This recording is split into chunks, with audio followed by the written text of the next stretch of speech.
Class number आज का जो टोटल क्लास नंबर होगा हमारा वो 41 होगा। और 41 में हमने इससे पहले देखा था सेंटीपेटल फोर्स।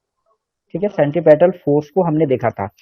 कोई ऑब्जेक्ट अगर सर्कुलर पाथ में मूव करता था, ठीक है, सर्कुलर पाथ मैंने कौन लेता हूँ कि इस टाइप का, यहाँ पे कोई अगर ऑब्जेक्ट सर्कुलर पाथ में मूव करता था तो यहाँ पे हमने क्या क्या देखा था कि एक सेंटीपेटल एक्सेलरेशन जिसका डायरेक्शन था ये एसी था, और इसी डायरेक्शन में सेंटीपेटल फोर्स भी काम करता था, जिसको हम लोग बोल सकते हैं FC. FC that mean centripetal force. ठीक है, ये चीज हमने देखा था। अब एक एक सवाल आता है कि अगर सेंटीपेटल फोर्स यहाँ पे सेंटर ये वो है, और इस डायरेक्शन में सेंटीपेटल सेंटीपेटल फोर्स का जो डायरेक्शन था हमारा इस डायरेक्शन में था एफ सी। ठीक है, काम करता था, या फिर एफ सी जो का जो हमारा डायरेक्शन था वो टूवर्ड्स द सेंटर था। तो अगर ये टूवर्ड्स द सेंटर अगर ये काम कर रहा है, ठीक है, तो फिर ये या तो सेंटर से दूर क्यों नहीं जा रहा है, या फिर सेंटर के पास क्यों नहीं आ रहा है। अगर ये इस डायरेक्शन में, यहाँ पे इस डायरेक्शन में फोर्स काम कर रहा है, तो ये ऑब्जेक्ट यहीं पे घूम रहा है। ऐसा तो नहीं कि घूमते घूमते घूमते इस सेंटर के नजदीक आ जा रहा है।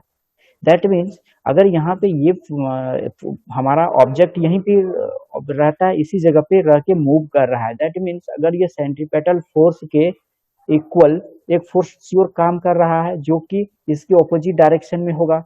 अगर हमारा एफ सी इस डायरेक्शन में है, तो एक फोर्स इधर इस डायरेक्शन में भी है श्योर इक्वल, जो कि इसके ऊपर इस बॉडी के ऊपर रिजल्टेंट फोर्स जीरो कर रहा है, जिस वजह से यहाँ पे वो सर्कुलर पाथ पे मूव कर रहा है। श्योर होगा, एकदम श्योर होगा। कारण नहीं तो फिर वो सोच के देखिए कि अगर कोई किसी पे अगर मैं एक ऑब्जेक्ट को अगर मैं कंटिन्यूअस एक फोर्स इधर से यहाँ पे लगाऊं, इधर से पुल करूं, तो ये ऑब्जेक्ट इधर से इधर मूव करना शुरू कर देगा। इस जो सर्कुलर पाथ से पे जो ऑब्जेक्ट मूव कर रहा है वो तो कभी सर्कुलर पाथ को छोड़ के नीचे की ओर नहीं आता है। इसका मतलब क्या है? इसका मतलब एक फोर्स है जो उसको बैलेंस करता है। ठीक है, तो जब सेंटीपेटल फोर्स अप्लाई मतलब आया, तो ये जो एक जो हम देखेंगे जो इसको बैलेंस करता है उसको हम लोग बोलेंगे रिएक्शनल फोर्स। रिएक्शन किसके कारण ये रिएक्शन आया? सेंटीपेटल फोर्स के कारण। सेंटीपेटल फोर्स का ही रिएक्शन है, और जिसका नाम होगा हम देखेंगे सेंट्रीफ्यूगल। सेंट्रीफ्यूगल, ठीक है, यानी वो सेंटीपेटल फोर्स का ही रिएक्शन है। जैसे अगर एक सरफेस है यहाँ पे, एक हम लोग जानते हैं कि अगर एक यहाँ पे कुछ ऑब्जेक्ट रखा हुआ तो यहाँ पे एक एमजी फोर्स होता है नीचे की ओर, और इसका जो एक रिएक्शन फोर्स होता है नॉर्मल फोर्स, इसके ऊपर एक नॉर्मल फोर्स लगता है, ये एन होता है, और ये N equal to M G होता है, और इस ऑब्जेक्ट पे रिजल्टेंट फोर्स जीरो कर देता है। इसी कारण ऑब्जेक्ट सरफेस के ऊपर टिका हुआ रहता है, ये हम लोग जानते हैं। उसी तरह इस ऑब्जेक्ट को इस यहाँ पे सर्कुलर पाथ पे रहने के लिए या बने रहने के लिए एक ऐसा फोर्स चाहिए जो कि इसके ऑपोजिट डायरेक्शन में हो, इस एफ सी के ऑपोजिट डायरेक्शन में हो। और कैसा होना चाहिए? वो इक्वल होगा, और एफ सी यानी सेंटीपेटल फोर्स के इक्वल होगा, बट डायरेक्शन क्या होगा? एक सेंटीपेटल फोर्स के ऑपोजिट डायरेक्शन में होगा। ठीक है, तो इसका नाम हुआ, इसको हम कहेंगे सेंट्रीपेटल फोर्स का रिएक्शन है। ठीक है, सेंट्रीपेटल फोर्स का ये रिएक्शन, सेंट्रीपेटल फोर्स। चलिए देखते हैं हमने क्या किया। जब कोई ऑब्जेक्ट सर्कुलर पाथ में मूव कर रहा है, हम जानते हैं कि सेंट्रीपेटल फोर्स है वो toward the centre, that means F C यहाँ पे काम कर रहा है। एफ सी इस ऑब्जेक्ट पे, इसका मास m हो, इस ऑब्जेक्ट का मास मैंने m कंसीडर मैंने माना कि इस ऑब्जेक्ट का मास m है, जिसपे एफ सी यानी सेंट्रीपेटल फोर्स सेंटर की ओर लग रहा है। फिर मैंने बताया कि इस ऑब्जेक्ट को इस सर्कुलर पाथ पे मूव करने के लिए एक ऐसा फोर्स चाहिए जो सेंट्रीपेटल फोर्स के इक्वल हो। ये जो एफ सी फोर्स के इक्वल, बट डायरेक्शन क्या होना चाहिए? इसके ऑपोजिट डायरेक्शन में एक फोर्स लगना होगा तभी जाके ये ऑब्जेक्ट या ये यहाँ पे इस सर्कुलर पाथ पे रह पाएगा। तो ये फोर्स तो कहीं से ये फोर्स आएगा कहाँ से? तो ये फोर्स सेंट्रीपेटल फोर्स का रिएक्शनल फोर्स है, रिएक्शनल फोर्स हम जिसको कह सकते हैं। इसको इस रिएक्शन फोर्स को हम इस एक ये इससे हम अच्छी तरह से समझ सकते हैं कि एक सरफेस के ऊपर कोई ऑब्जेक्ट रखा हुआ है, इस पे नीचे की डायरेक्शन, नीचे जो है डाउनवर्ड डायरेक्शन में mg फोर्स जो है वेट फोर्स होता है, और इस वेट का एक रिएक्शन फोर्स होता है अपवर्ड डायरेक्शन में जिसको हम लोग बोलते हैं नॉर्मल फोर्स। और ये नॉर्मल फोर्स क्या करता है? इस mg को बैलेंस करता है।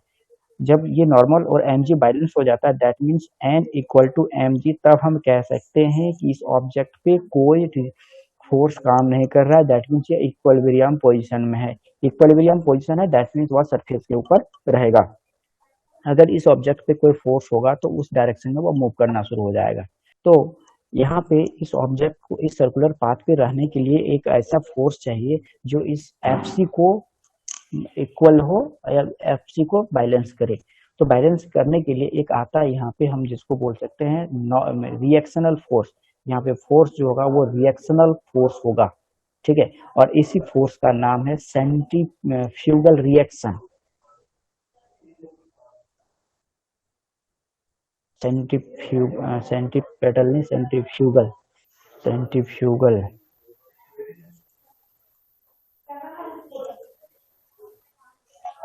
सेंट्रीफ्यूगल रिएक्शन, ठीक है। सेंट्रीफ्यूगल रिएक्शन तभी होगा जब कोई ऑब्जेक्ट सर्कुलर पाथ में मूव कर रहा है, ठीक है। लेकिन ये कभी नहीं होगा कि सेंट्रीफ्यूगल फोर्स के कारण कोई ऑब्जेक्ट सर्कुलर पाथ में मूव कर रहा है। सर्कुलर पाथ में कोई ऑब्जेक्ट मूव कर रहा है तो सेंट्रीफ्यूगल रिएक्शन उस पर काम करेगा। किस लिए? वो जो एफसी को बैलेंस करने के लिए। चलिए हम लोग स्लाइड की ओर बढ़ते हैं। Centrifugal reaction, this outward force is called the centrifugal force. Okay, अब देखिए यहाँ पे हम देखते हैं, अब ठीक हो गया है। When a body moves in a circular path, अगर जब कोई ऑब्जेक्ट सर्कुलर पाथ में मूव कर रहा है, इस फिगर को देखिए, ये जो है सेंट्रीपेटल फोर्स का डायरेक्शन है टुवर्ड्स द सेंटर, सेंटर की ओर, ठीक है। Towards the centre centripetal force का डायरेक्शन है, इस फिगर में देखिए ध्यान से। अब यहाँ पे मैंने कहा कि इस बॉडी को स्टेबल यहाँ पे रहने के लिए एक अपोजिट डायरेक्शन में फोर्स लगेगा, यही फोर्स का नाम है सेंट्रीफ्यूगल फोर्स, या फिर इसको बोल सकते हैं सेंट्रीफ्यूगल रिएक्शन। ये रिएक्शनल फोर्स है, ठीक है। ये क्या करता है? सपोज कीजिए, एक कभी आपने गौर किया होगा, अगर एक बाल्टी या एक ग्लास में पानी भरा हुआ है, पानी भरा हुआ है, आप उसको अगर हाथ में रोटेट करेंगे, घुमाएंगे, तो पानी, ये तो एक कंडीशन आएगा जब ये ग्लास, एक कंडीशन ऐसा होगा जब आप नीचे रखेंगे तो इसका इधर मुंह खुला हुआ रहेगा। एक कंडीशन ऐसा होगा कि आप देखेंगे कि ऐसा हो जाएगा, बट इससे पानी नहीं गिर रहा है, दैट मीन श्योर है इसको कोई इस साइड से ढकल के रखा है क्योंकि सेंट्रीपेटल इधर से खींच रहा है।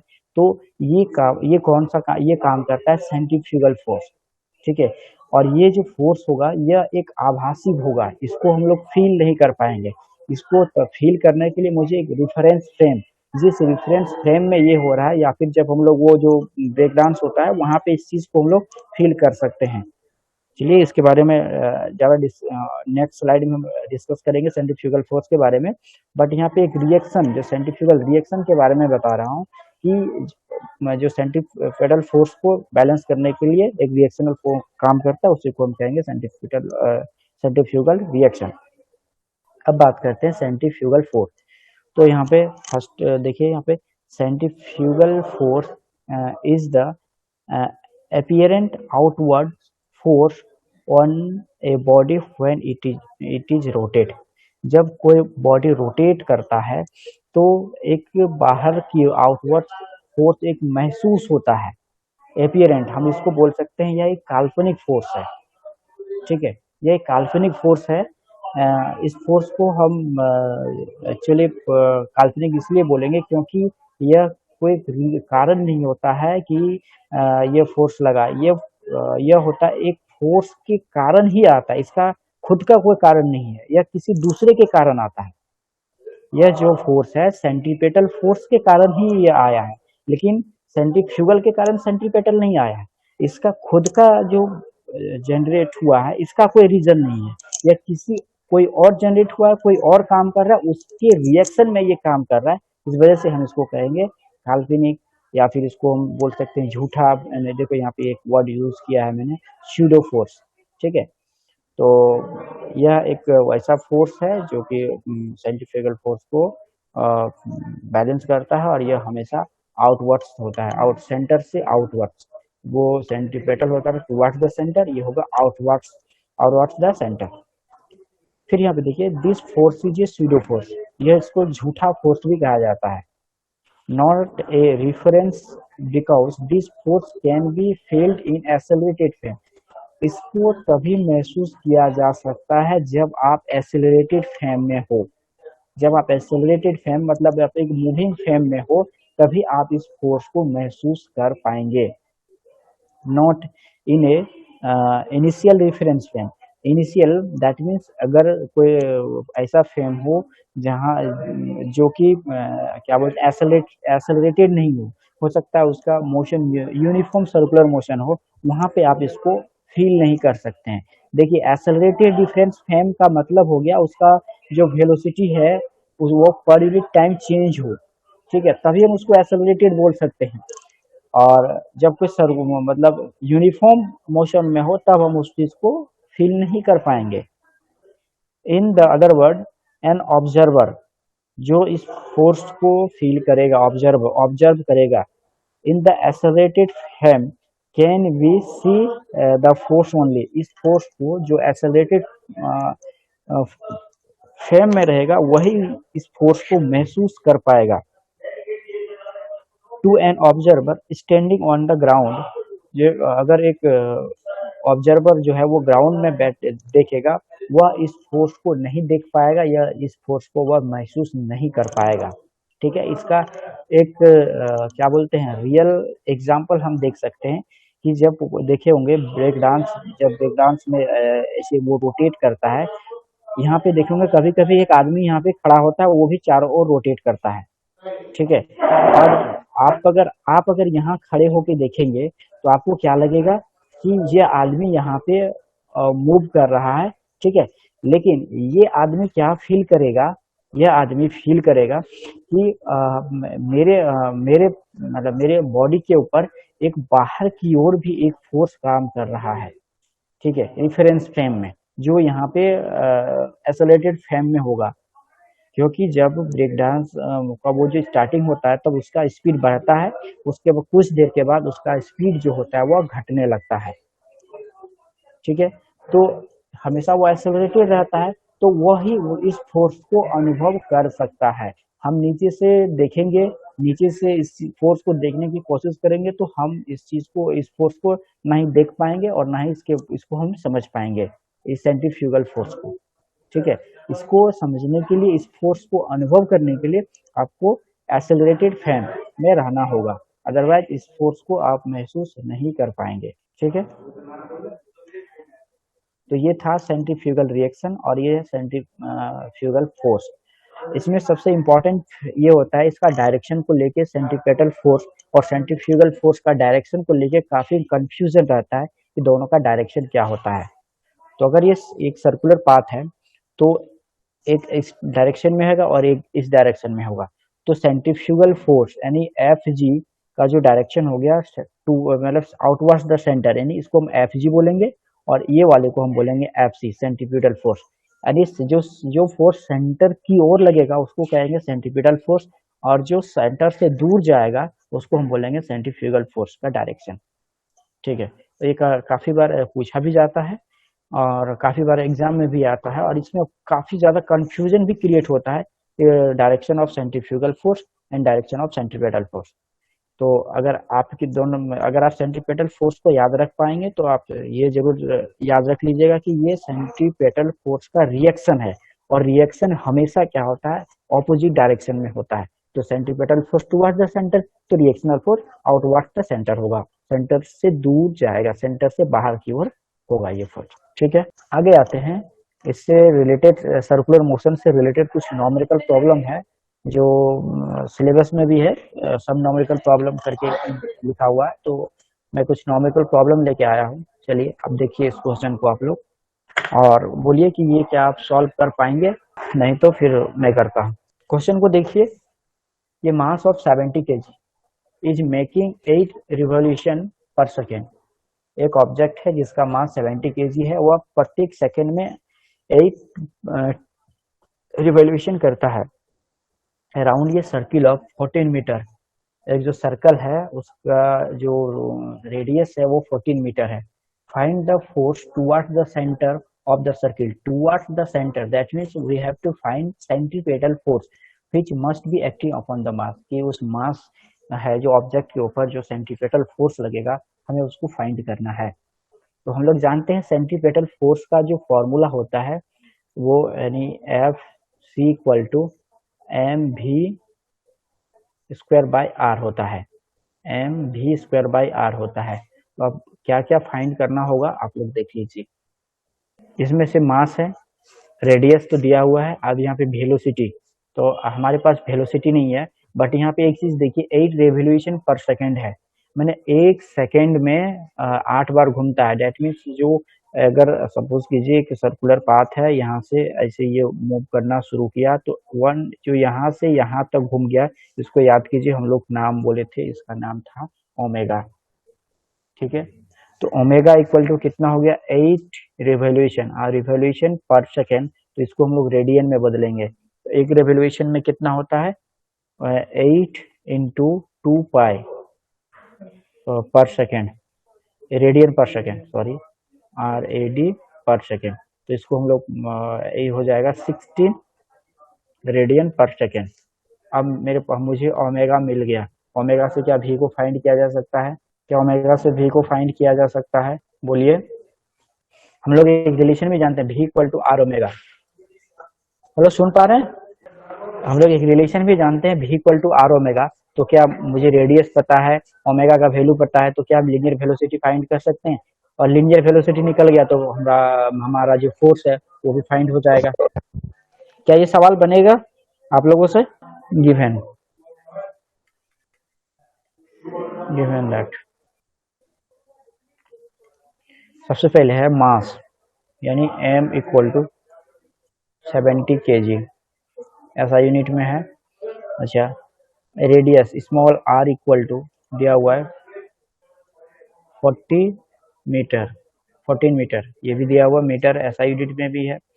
अब यहाँ पे रिवैल्यूएशन है। रिवैल्यूएशन का मतलब है कि एक मतलब 8, या फिर इसको हम इसके फॉर्म में भी, फ्रीक्वेंसी के भी फॉर्म में या फिर डिवाइड कर सकते हैं, लेकिन हम वहाँ पे ना जाके हम इसको ओमेगा के फॉर्म में लिखना ज़्यादा बेटर समझेंगे। ठीक है, चलिए, अगर किसी को अगर याद नहीं है तो मैं एक बार ऊपर लेके जाता हूँ, मेरा इसी स्लाइड में मैंने रखा हुआ है ओमेगा। अच्छा, ये ऊपर में है एंगुलर एक्सेलरेशन, नहीं, एंगुलर स्पीड, एंगुलर स्पीड, हाँ। देखिए, वेल्युएशन पर सेकेंड। अब यहाँ पे हमने एक चीज डिस्कस किया था आप लोगों के साथ, एंगुलर स्पीड।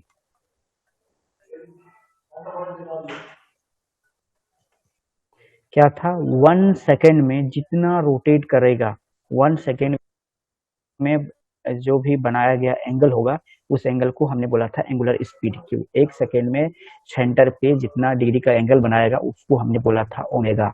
एंगुलर स्पीड यही था, angular speed omega equal to make angle in 1 second at the centre.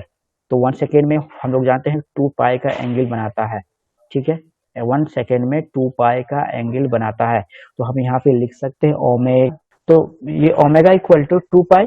ठीक है, अब यहाँ 8 रिवोल्यूशन किया है तो मैं यहाँ पे 8 लिखता हूँ। तो ये समझने में किसी प्रॉब्लम, ये 16 पाई हो जाएगा, सो 16 पाई पर सेकेंड। यहाँ पे किसी को प्रॉब्लम है? अब हम लोग जानते हैं फॉर्मूला, रिलेशन जानते हैं, linear velocity equal to, linear velocity small v equal to, एक रिलेशन होता है r इंटू ओमेगा। अब हम लोग r का वैल्यू जानते हैं 14, ओमेगा का वैल्यू हम लोग के पास मिला हुआ है 2 पाई इंटू 2 पाई इंटू 8। ठीक है, अब ये मीटर पर सेकेंड में आएगा, क्योंकि मीटर पर सेकेंड स्क्वायर में आएगा। अब इसको हम मल्टीप्लाई करेंगे। अब इसको मल्टीप्लाई करके कोई बताइए, ये 14 इंटू 2 इंटू 8 पाई। चलिए इसी को रहने, ऐसा ही रहने देते हैं, मीटर पर सेकेंड स्क्वायर। 24। अब हम जा 24।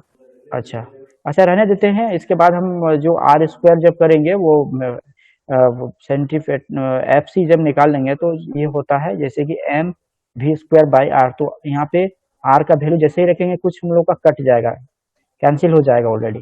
तो एम का वैल्यू हम लोग का है वो 70 इंटू, 224 है। अच्छा ठीक है जो भी आया।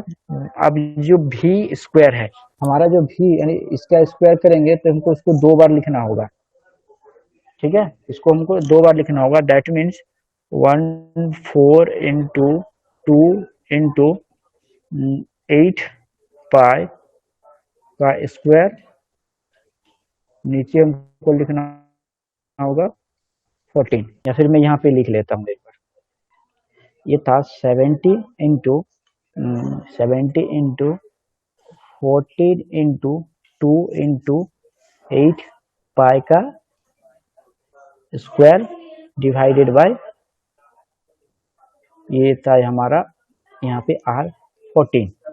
अब इसका हमको कैलकुलेशन करना है, तो चलिए 70 into 14 into 14 into 2 into 2 into 8 into 8 into pi square. Calculation थोड़ा लंबा होगा, कोई पाई नहीं है, ये हम इसको करेंगे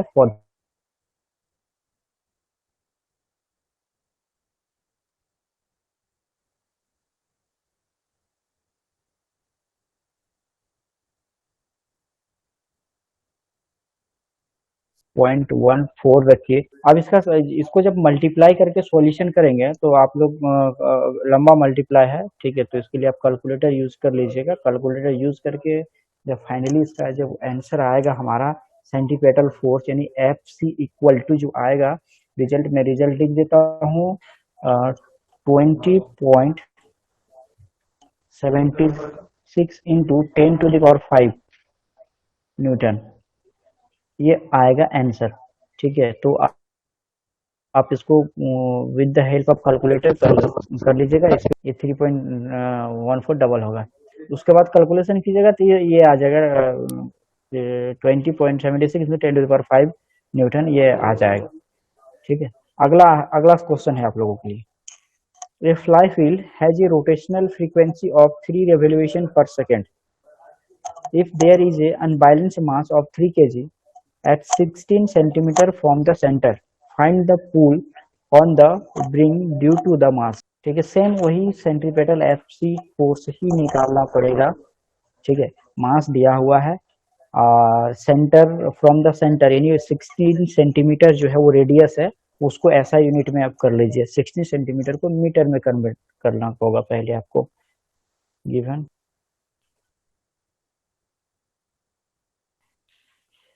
और जो है m equal to 3 kg, r equal to 16 centimetre equal to, इसको मीटर में लिखेंगे तो कितना होगा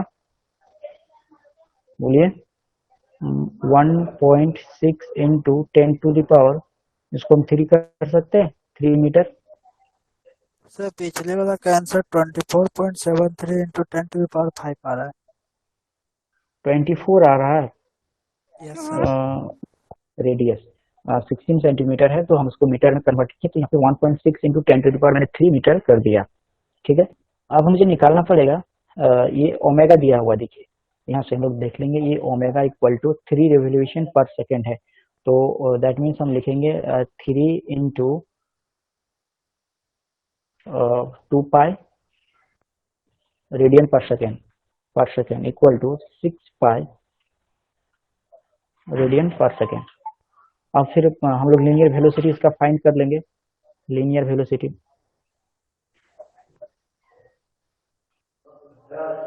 are omega, that means R हो गया, आर इंटू आर का वैल्यू लिखना होगा मुझे 1.6 इंटू 10⁻³ इंटू 6 पाई। अब फिर हम लोग यहाँ पे एफ सी निकाल लेंगे M V square by small R से। तो मास है हमारा 3 kg इंटू भी का वैल्यू ये होगा 1.6 इंटू 1.6